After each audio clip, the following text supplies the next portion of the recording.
جب امریکن صدر Bill Clinton نے اقتدار سنبھالا تھا تو انہوں نے یہ اقتدار جو ہے وہ بش سینئر سے لیا تھا، اور 8 سال حکومت کرنے کے بعد بش جونیئر کو اقتدار دے کر کے وہ چلے گئے تھے۔ اسی طرح سے بش جونیئر نے طالبان پر اٹیک کیا امریکہ میں، ان کو گورنمنٹ سے ہٹایا، لیکن اس کے 20 سال کے بعد اسی طالبان کو امریکہ نے گورنمنٹ میں آنے دیا۔ لیکن پرابلم یہ ہے کہ اس 20 سال کے دوران امریکہ نے تقریباً 2.3 ٹریلین ڈالر کا نقصان کیا، جو کہ وہاں پر جنگ کرنے میں ان کو لگا۔ ان کے تقریباً 2400 فوجی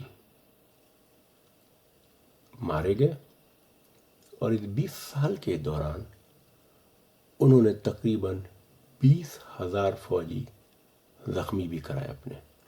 یہ تو صرف امریکہ کا جو بیلنس ہے یہ ہوا ہے، اور جاتے جاتے تقریباً 7 بلین ڈالر کا جدید اسلحہ وہ وہاں پر چھوڑ کر چلے گئے۔ کس کے حوالے کیا؟ اسی طالبان کے حوالے کیا،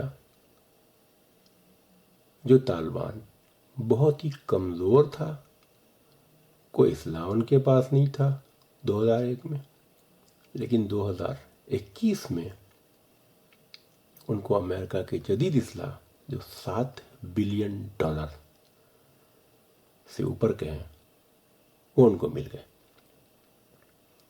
اب ایک بہت نارمل سا سوال بنتا ہے کہ یہ ساری کیلکولیشن امریکہ میں بیٹھ کر کون کر رہا تھا؟ ان کے اداروں نے یہ کیلکولیشن کیوں نہیں کیا تھا کہ ہم جب اس جنگ میں جائیں گے تو ہمیں کیا نقصان ہو سکتا ہے؟ اب یہ آپ نہیں کہیے گا کہ نہیں جی ان کو تو معلوم نہیں تھا، وہ تو بہت چھوٹے موٹے بچے تھے۔ ایسا نہیں تھا، رشیا کا رزلٹ ان کے سامنے تھا، اس کے باوجود انہوں نے یہ غلطی کی۔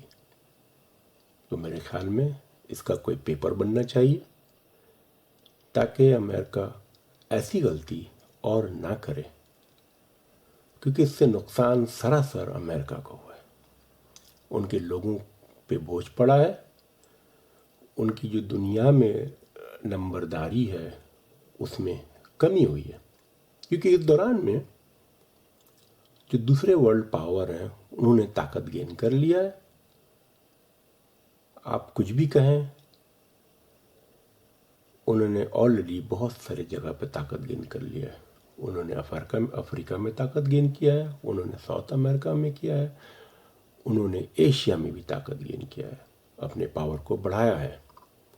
اس دوران میں امریکہ نے اپنے پاور کو کم کیا ہے۔ بہرحال یہ دنیا کی کہانی ہے، اور آپ لوگ کچھ سمجھتے ہیں کہ اس میں کوئی غلط بیانی ہے تو پلیز کامنٹس میں ضرور لکھیے۔